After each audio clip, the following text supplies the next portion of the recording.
जैसे फूल बिन सूनी बगिया, बिन बिटिया आंगन सूना, बिन बिटिया आंगन सूना, बिन बिटिया आंगन सूना। ये योजना उसने ही बनाई है। अब सोमवार तक हम यहाँ हवालात में रहेंगे और तुझे मजबूरन उस मालती से शादी करनी पड़ेगी। खाना ही तो खिलाया ना किसी को, गुनाह तो नहीं किया। और फिर वो हमारे रिश्तेदार हैं। कोई रिश्ता नहीं है हमारा उनके साथ। अब हमारा रिश्ता उनके साथ उसी दिन टूट गया जिस दिन उन लोगों ने नारायण की दूसरी शादी कराई थी। ये आपकी छोटी बहू मालती है ठाकुर साहब। मालती, पैर छू इनके। ये आपके चाचा ससुर हैं। कहने को तो आप लोग रिश्ता बराबर के खानदान में करते हैं ठाकुर साहब, लेकिन जिसे बहू बनाकर घर लाते हैं ना, उसकी कोई अहमियत नहीं होती आप लोगों की नजरों में। वो एक इंसान नहीं, सिर्फ एक कठपुतली बनकर रह जाती है। आपके इशारों पर उठती है, आपके इशारों पर बैठती है। फिर ये ऊंचे खानदान का ढोंग किस लिए ठाकुर साहब? लक्ष्मी, अपनी मर्यादा में रह के बात करो। शायद तुम भूल गई हो तुम किससे बात कर रही हो। ये तो मैं कभी नहीं भूल सकती हूँ ठाकुर साहब। और ठाकुर साहब, आप भी तो एक ऊंचे खानदान से अपने बेटे के लिए लड़की ब्याह के लाए थे ना? फिर उसका क्या हुआ? एक ऊंचे खानदान की होकर भी क्यों उसे ददर की ठोकरें खानी पड़ी? हम तुम्हारे किसी भी सवाल का जवाब देना जरूरी नहीं समझते। दूर हो जाओ हमारी नजरों से। सबसे पहले तुमने हमारे उसूलों को ठोकर मारकर हमारे घर से भागने की जुर्रत की। उसके बाद तुमने हमारे बेटे को मौत की दहलीज पर लाकर खड़ा कर दिया। और आज तुमने हमारे इस भतीजे की शादी इस गवार लड़की के साथ करवा दी।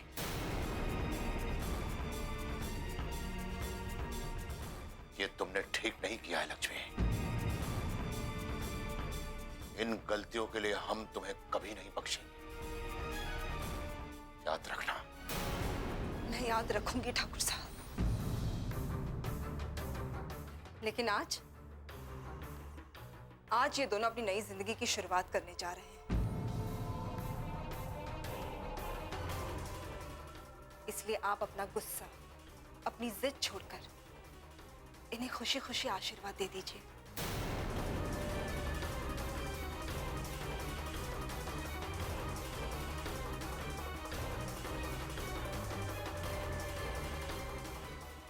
मालती, समझ लो कि तुम्हें इनका आशीर्वाद मिल गया। चलो।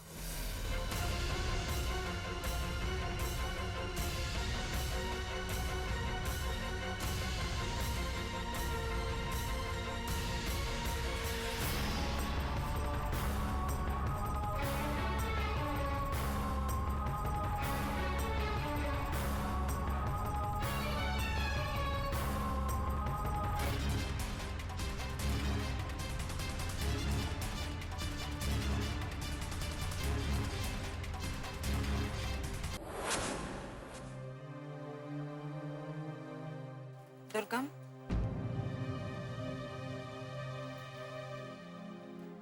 देखो दुर्गम, बुरे काम का नतीजा कभी अच्छा नहीं होता।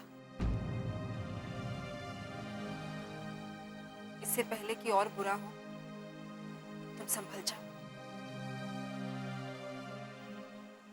दुर्गम, तुमने मुझे हराने की कितनी कोशिश की। तुम्हारे चाचा जी ने मुझे जान से मारना भी चाहा, लेकिन मैं नाराज नहीं हूं दुर्गा।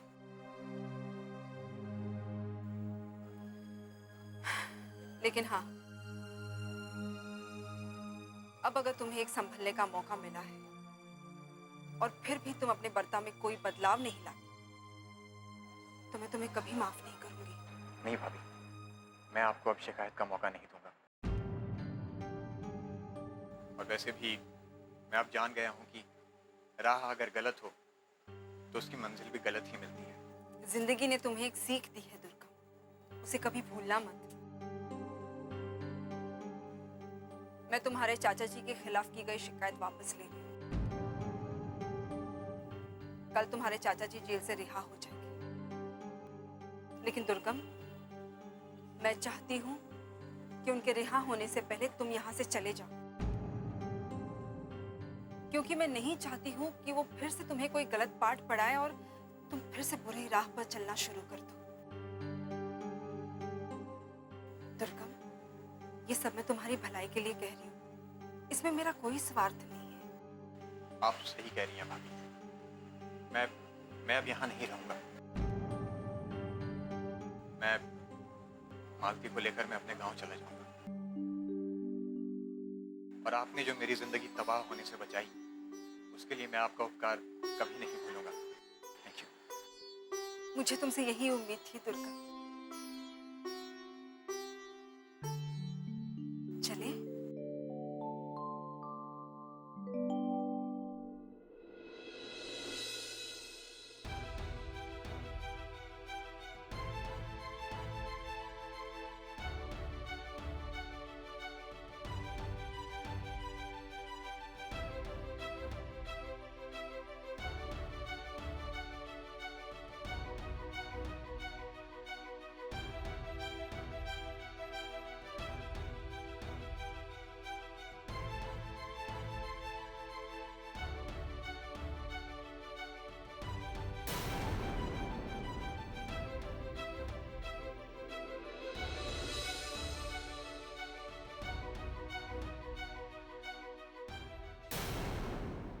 बिन बिटिया आंगन सोना।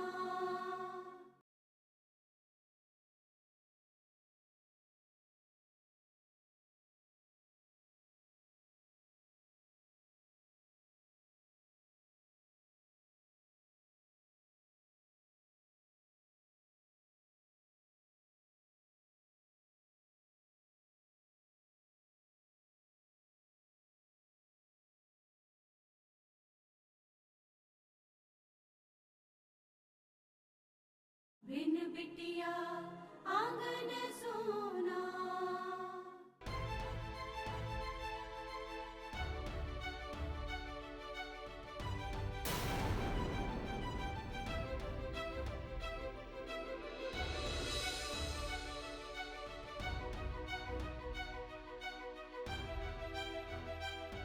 कहाँ जा रही है माँ जी आप?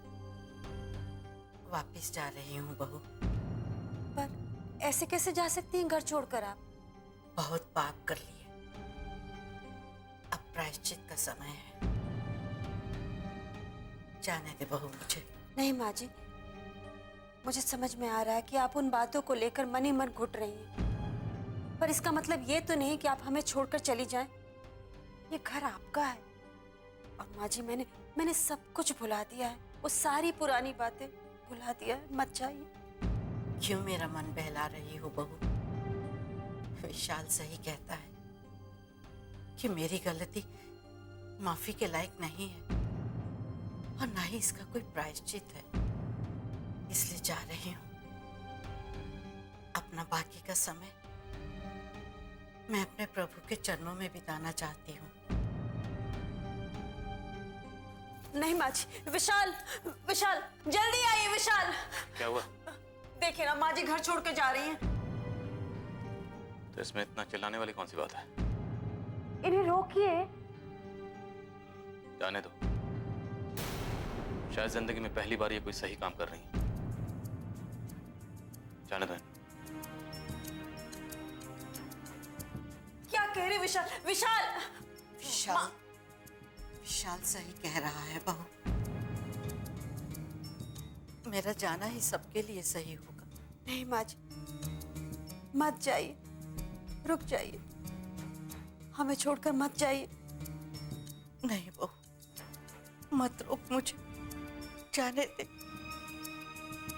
माँ जी रुक जाइए।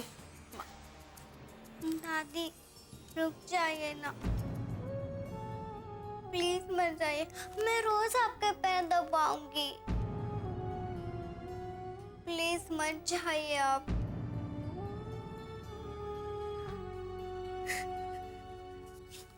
मेरी बच्ची,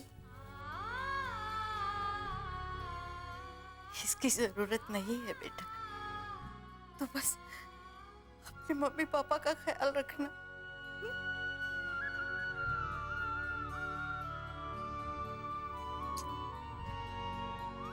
विशाल ने तो मुझे माफ नहीं की, लेकिन इतना संतोष जरूर है कि तूने मुझे माफ कर दिया। मेरा बहुत बहुत आशीर्वाद है तुझे। बड़ी होके खूब नाम कमाना, अपने मम्मी पापा का भी नाम रोशन करना।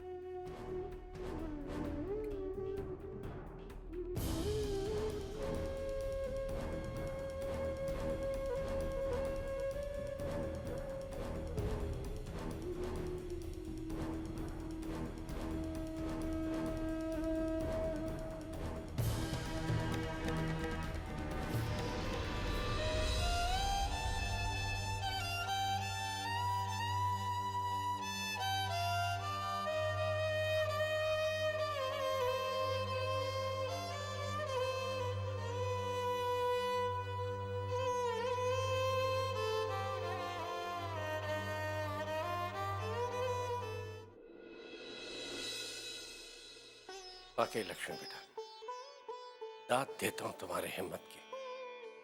तुम्हारे साथ जिंदगी में क्या कुछ नहीं हुआ, लेकिन तुमने हिम्मत नहीं हारी। निराशा को अपने दिमाग में घर करने नहीं दिया तुमने। ये सीख तो मुझे आप ही से मिली है ना बाबूजी। आप ही तो कहते थे कि जिंदगी में थोड़ा सा डर होना बहुत जरूरी है, क्योंकि डर ही हमें हालात से लड़ने की शक्ति देता है और जीतने का हौसला बढ़ाता है। हाँ बेटा, मगर सीख को सुनने में और उस पर अमल करने में बहुत फर्क होता है। अगर सीख पर अमल ना किया जाए बाबूजी, तो उसकी शिक्षा का कोई मतलब नहीं है। मैंने जो कुछ भी किया बाबूजी, सोच समझ कर किया।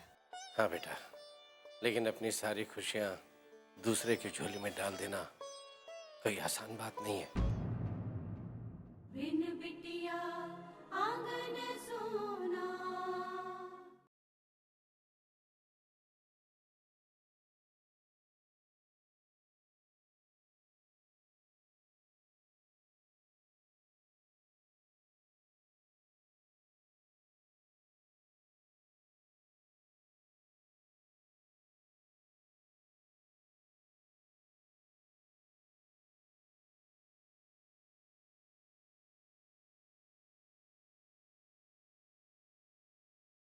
बिन बिटिया आंगन सोना।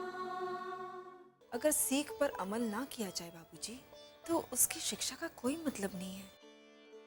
मैंने जो कुछ भी किया बाबूजी, सोच समझ कर किया। हाँ बेटा, लेकिन अपनी सारी खुशियां दूसरे की झोली में डाल देना कोई आसान बात नहीं है। बहुत हिम्मत चाहिए इसके लिए। मैं कुछ समझी नहीं बाबूजी। बेटे, हम सब जानते हैं कि तुम्हें नारायण जी से कितना लगाव है,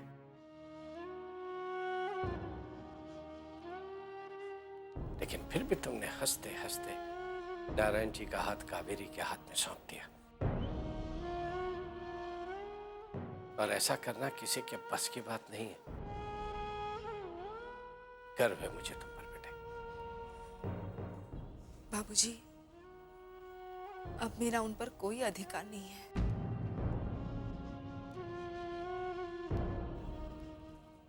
उनकी जिंदगी के रास्ते बदल चुके हैं बाबूजी। अब कावेरी ही उनकी पत्नी है, उनके बच्चे की मां बनने वाली है। इसलिए अब मुझसे ज्यादा कावेरी का ही हक है अनु के पापा पर। लेकिन लक्ष्मी, तुम नारायण की पहली पत्नी हो, उस पर तुम्हारा अधिकार है। एक बीवी के होते हुए वो दूसरी शादी नहीं कर सकता। ऐसा करना कानूनी अपराध है। और मैं तो कहती हूँ नारायण पर केस कर दो। नहीं नहीं माँ, मैं उन पर कोई केस नहीं करना चाहती। क्यों? ऐसे तो तुम बहुत न्याय के गीत गाती रहती हो, दूसरों के अधिकार के लिए तो हमेशा लड़ती हो। अब क्या हुआ, तुम्हारे साथ अन्याय नहीं हो रहा? माँ, मैं ये सब कुछ भुला देना चाहती हूँ। मैं जिंदगी में बहुत आगे निकल आई हूँ माँ, और अब मेरी जिंदगी में सिर्फ मेरी बच्ची अपराजिता है और कोई नहीं। लेकिन बस करो वसुंधरा, लक्ष्मी को उसके फैसले खुद लेने दो। लक्ष्मी बेटे, बिल्कुल सच कहा तुमने। अब अपराजिता ही तुम्हारी सब कुछ है, वही तुम्हारे सारे सपने पूरे करेगी। बस अब सब कुछ भूलकर अपराजिता पर ध्यान दो, ठीक है?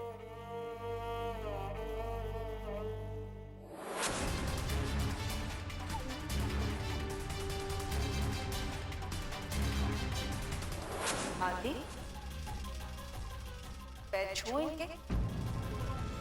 ये आपके चाचा ससुर हैं।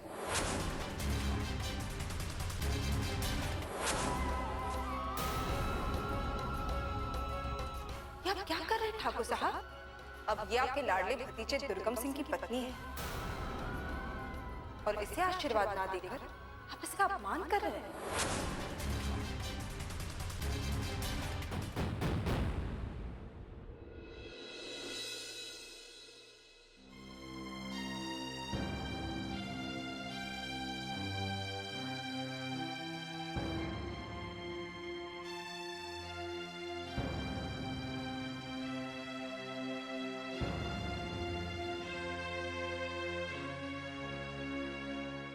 क्या करूं, इनसे बात करूं कि नहीं करूं इस बारे में? वैसे भी लक्ष्मी के बारे में कुछ सुनना ही नहीं चाहती, चाहे उसकी भलाई के लिए क्यों ना हो, लेकिन बात तो करनी होगी।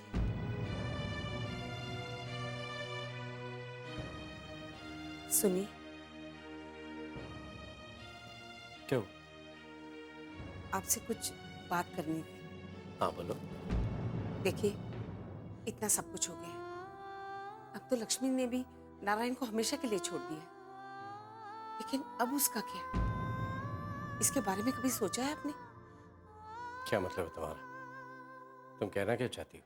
देखिए, आप मेरी बात का गलत मतलब मत निकालिएगा।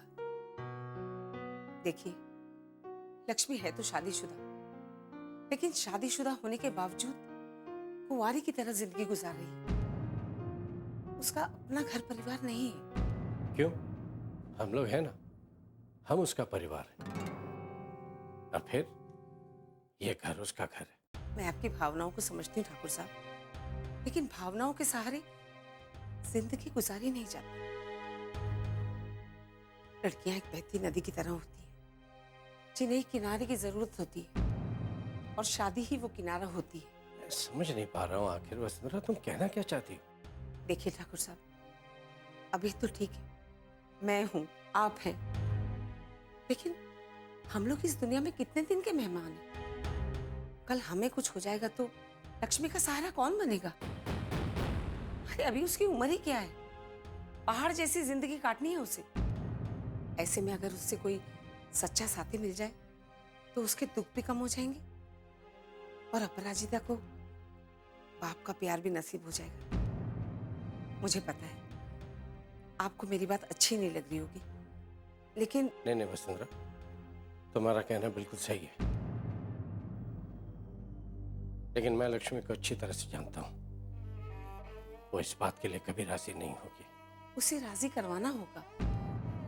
हम उसके माँ बाप हैं, हम उसकी भलाई के बारे में नहीं सोचेंगे तो कौन सोचेगा? और क्या पता लक्ष्मी मान जाए और उसके जीवन में खुशियां फिर से लौट आए।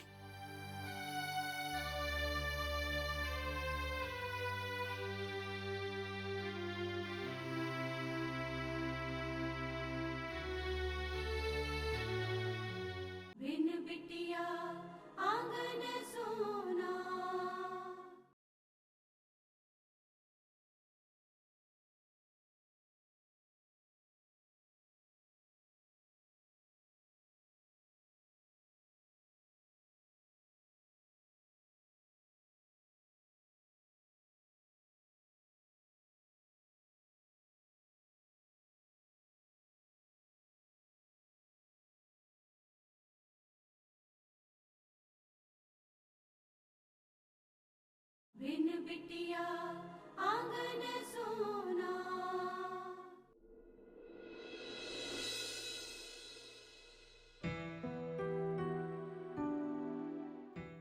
वाह दीदी, हलवा तो बहुत ही टेस्टी बना है। सच में दीदी, आप मीनाक्षी को भी सिखा दीजिए ना, वो आपका जैसा हलवा नहीं बना पाती है। कहीं आसपास तो नहीं है ना? सुन लिया तो बुरा मान जाएगी। त्रिजीत, नाराज होने वाली बात तो है ही ना। इतना स्वादिष्ट खाना बनाती है वो, और तुम हो कि उसकी बुराई कर रहे हो? अरे माँ, मैं बुराई कहाँ कर रहा हूँ, मैं सच बोल रहा हूँ ना। वैसे भैया, भाभी हैं कहाँ? वो अभिमन्यु को सुला रही है, उसकी तबीयत ठीक नहीं है ना। बेचारी सारा काम अकेले ही करती है। तुम्हें तो फुर्सत है ही नहीं अपने बच्चे की सुध-बुध लेने की। अरे माँ, मुझे चिंता करने की क्या जरूरत है, आप है ना।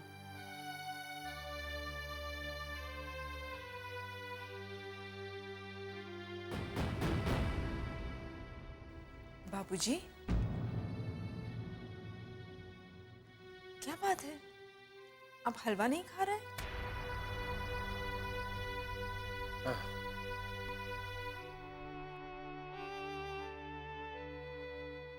बाबूजी, क्या हुआ बाबूजी? आप परेशान लग रहे हैं। नहीं बेटे, बस मेरे मन में एक बात है, कुछ सोच रहा हूँ तुम्हारे बारे में। पता नहीं तुम्हें पसंद आएगी कि नहीं। बाबूजी, अगर आपने मेरे लिए कुछ सोचा होगा तो मेरा भला ही सोचा होगा। इसमें इतना हिचकिचाने की क्या जरूरत है? बोलिए ना बाबूजी।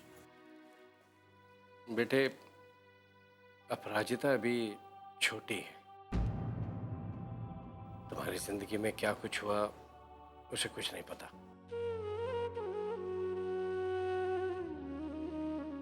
और मैं चाहता हूं कि वो कभी ये सब तुम्हारे बारे में जान भी ना पाए। बेटी, मैं सोच रहा हूं जिस तरह से नारायण जी ने एक मोड़ मोड़ कर नई राह चुन ली है, उसी तरह तुम भी एक नई मंजिल तलाश करो।